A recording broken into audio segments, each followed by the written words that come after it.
Bonjour à tous, je suis David Vigneron, créateur de la chaîne Thérapie et Hypnose. Votre vidéo va commencer dans quelques instants, mais avant cela, je souhaiterais m'adresser aux hypnothérapeutes, aux sophrologues, aux relaxologues et à tous les professionnels de santé qui rêvent de trouver une méthode efficace pour aider leurs consultants à arrêter de fumer. Saviez-vous que des techniques innovantes ont émergé depuis quelques années et que leur efficacité a été prouvée par de nombreux praticiens en sevrage tabagique ? C'est à peine croyable. Pourtant, c'est démontré, ils réussissent à obtenir jusqu'à 95% de réussite.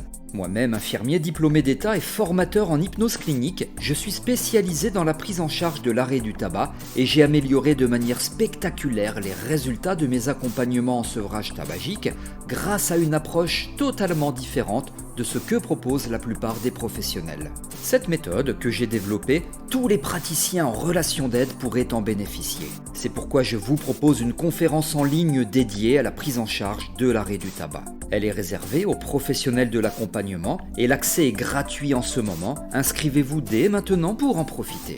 Je vous y partage 5 fausses idées reçues sur le tabac et les 2 erreurs commises par les praticiens en sevrage tabagique qui font échouer énormément d'accompagnements. Je vais aussi vous donner les 3 dépendances liées au tabac qui vont convaincre vos consultants d'arrêter rapidement, ainsi que la technique qui va permettre aux gens que vous accompagnez de diviser par 2 leur consommation. Grâce à cette conférence, vous allez comprendre pourquoi l'hypnose a un impact aussi positif et profond dans un contexte de sevrage tabagique. Je vous livrerai d'ailleurs mes meilleurs arguments pour réussir un sevrage, tirés de mon expérience en cabinet à accompagner des fumeurs de tout âge et de tout milieu.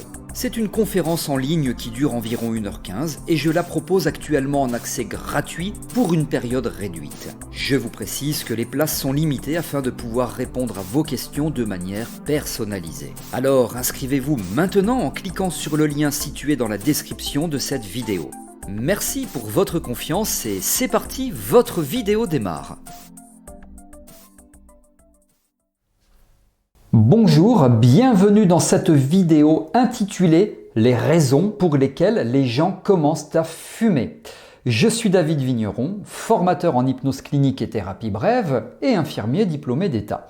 J'ai notamment développé et conceptualisé la méthode ATN, arrêttabac.net. Dans cette vidéo, je vous explique les raisons pour lesquelles les gens commencent à fumer. Je décortique les différents facteurs qui poussent, en particulier les jeunes, à allumer leur première cigarette. Mauvaise idée. Mon objectif est de vous aider à comprendre ces mécanismes pour mieux accompagner vos consultants dans leur sevrage tabagique. Je précise avant de démarrer que vous avez la possibilité de vous abonner à ma chaîne YouTube. Pour cela, cliquez sur le bouton s'abonner et activez la cloche de notification pour être informé lorsque je sors de nouvelles vidéos. C'est gratuit, c'est régulier, profitez-en. Allez, on y va, c'est parti donc avec les raisons pour lesquelles les gens commencent à fumer. L'une des principales raisons qui poussent les gens, en particulier les jeunes, à commencer à fumer est l'influence de leur entourage et la pression sociale. À l'adolescence, le besoin d'appartenance et d'intégration à un groupe est particulièrement fort. Vos consultants ont probablement allumé leur première cigarette pour faire comme leurs amis ou pour ne pas se sentir exclus. Le cercle d'amis, bien sûr, joue un rôle déterminant dans l'initiation, si je peux dire, au tabagisme. Quand les amis proches fument, il devient difficile de résister à la tentation d'essayer. Les adolescents veulent être acceptés, admirés par leur père. Refuser une cigarette peut être perçu comme un signe de faiblesse ou tout simplement un manque de maturité. La peur du rejet social pousse donc de nombreux jeunes à céder à la pression du groupe, même s'ils n'en ont pas vraiment de base, en tout cas envie. L'influence de la famille est également cruciale. Les enfants de parents fumeurs ont beaucoup plus de risques de devenir fumeurs eux-mêmes. Ils considèrent ce comportement comme, je mets des guillemets, normal et acceptable puisqu'ils y sont exposés quotidiennement, notamment à la maison. Certains jeunes commencent même à fumer en empruntant les cigarettes de leurs parents. L'exemple parental, et vous l'avez compris, joue donc un rôle majeur dans la normalisation du tabagisme. Et donc, au-delà du cercle familial et amical, la société dans son ensemble exerce une pression diffuse en faveur du tabagisme. Malgré des campagnes de prévention, fumer reste souvent associé à des images positives d'indépendance, de rébellion aussi ou de sophistication. Excusez-moi, je bégaye.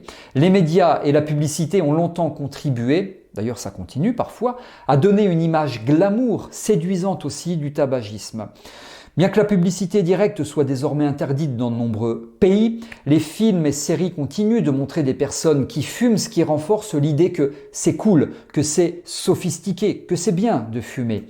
Il est donc important que vos consultants prennent conscience de l'ampleur de cette influence sociale qui les a poussés à commencer. En comprenant ces mécanismes, ils pourront mieux résister à la pression et affirmer leur choix de ne plus fumer. Ensuite, la curiosité et l'envie d'expérimenter de nouvelles sensations poussent de nombreux jeunes à essayer leur première cigarette.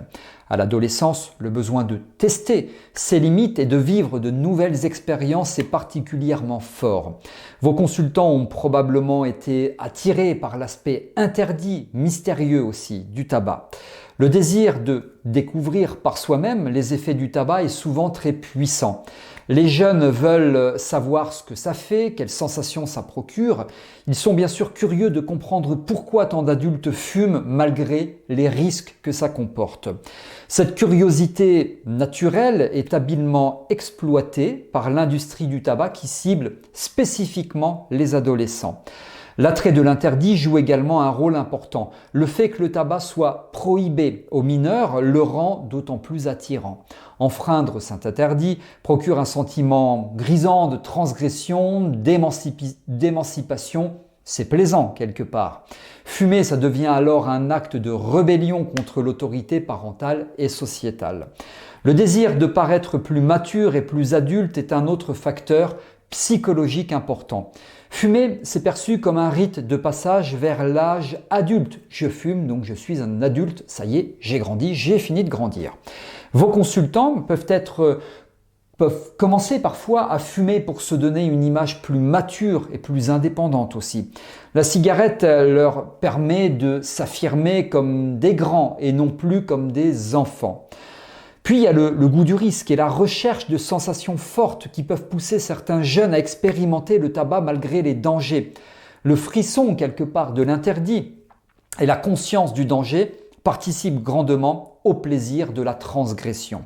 Certains cherchent délibérément à repousser leurs limites, c'est bien connu, quitte à mettre leur santé en danger. Il est essentiel, je pense, d'aider vos consultants à comprendre que cette curiosité initiale les a piégés dans une addiction dont il est ensuite très difficile de se défaire. La cigarette, bien sûr, n'apporte finalement aucune des sensations extraordinaires qui, au départ, ont été tant espérées. Puis le stress, l'anxiété sont des raisons fréquemment invoquées pour justifier le début du tabagisme. Vos consultants ont probablement commencé à fumer en pensant que ça les aidait à se détendre et à gérer leurs émotions difficiles. La cigarette crée l'illusion qu'elle aide à combattre le stress, ce qui évidemment est faux, bien au contraire. À l'adolescence et au début de l'âge adulte, de nombreux facteurs de stress apparaissent. Pression scolaire, conflits familiaux, problèmes relationnels, questionnements existentiels, etc. Donc face à toutes ces difficultés, bien sûr la cigarette peut sembler une solution rapide, une fausse solution, pour évacuer les tensions. Elle donne l'impression, mais seulement l'impression, de pouvoir mieux gérer son stress et ses émotions négatives. L'effet anxiolytique dans la tête est réel mais très bref.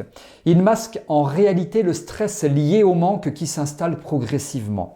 Les fumeurs confondent souvent le soulagement du manque avec une véritable relaxation.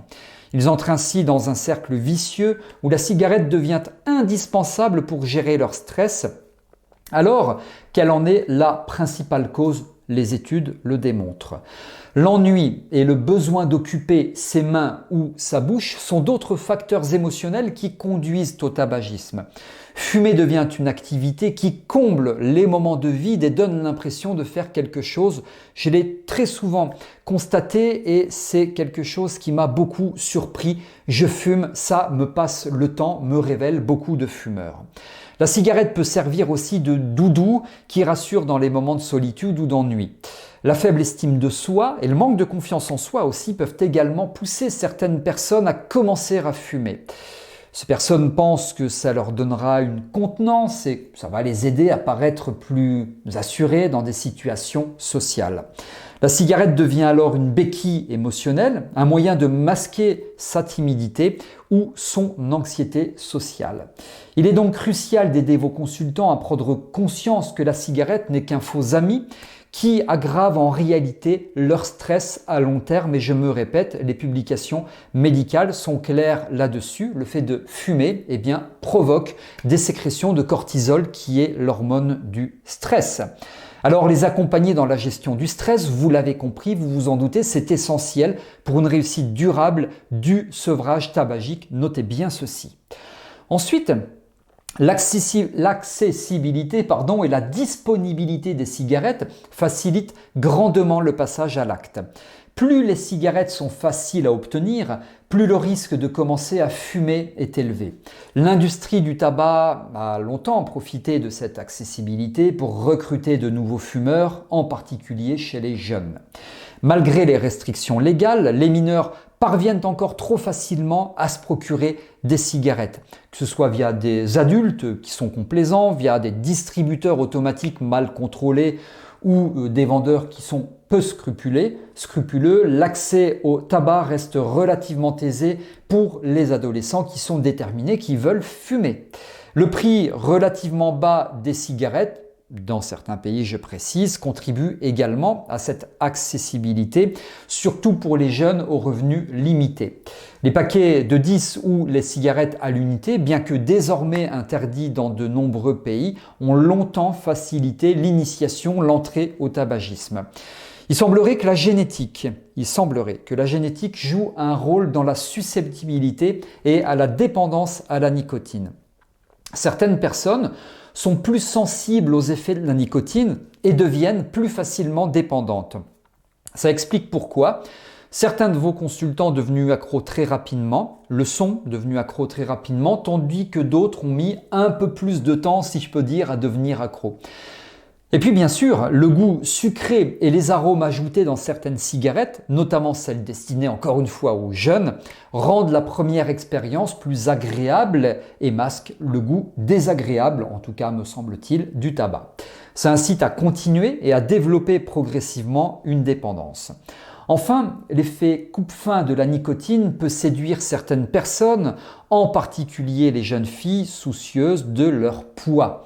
Le mythe selon lequel fumer aide à rester mince pousse malheureusement encore des adolescents et des adolescentes à commencer.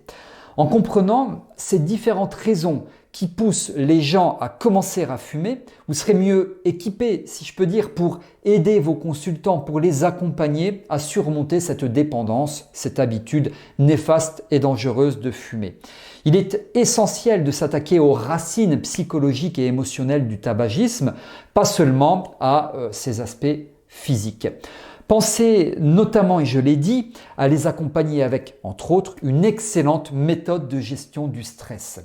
Votre rôle est de les guider pour qu'ils prennent conscience des véritables raisons qui les ont conduits à fumer et qu'ils trouvent des alternatives saines pour répondre à leurs besoins émotionnels et sociaux. Voilà tout ce que je souhaitais vous expliquer dans cette vidéo. J'espère que je vous apporte du contenu et des informations. Si vous avez aimé, vous pouvez liker en cliquant sur le pouce bleu. Inscrivez-vous également au webinaire que je vous propose. C'est sous cette vidéo, c'est gratuit, donc allez-y, c'est sous cette vidéo. Et enfin, si vous avez des remarques, commentaires, suggestions ou autres, c'est aussi sous cette vidéo. Je réponds à vos questions sans intermédiaire. Et on se retrouve dans d'autres vidéos avec grand plaisir. À très bientôt.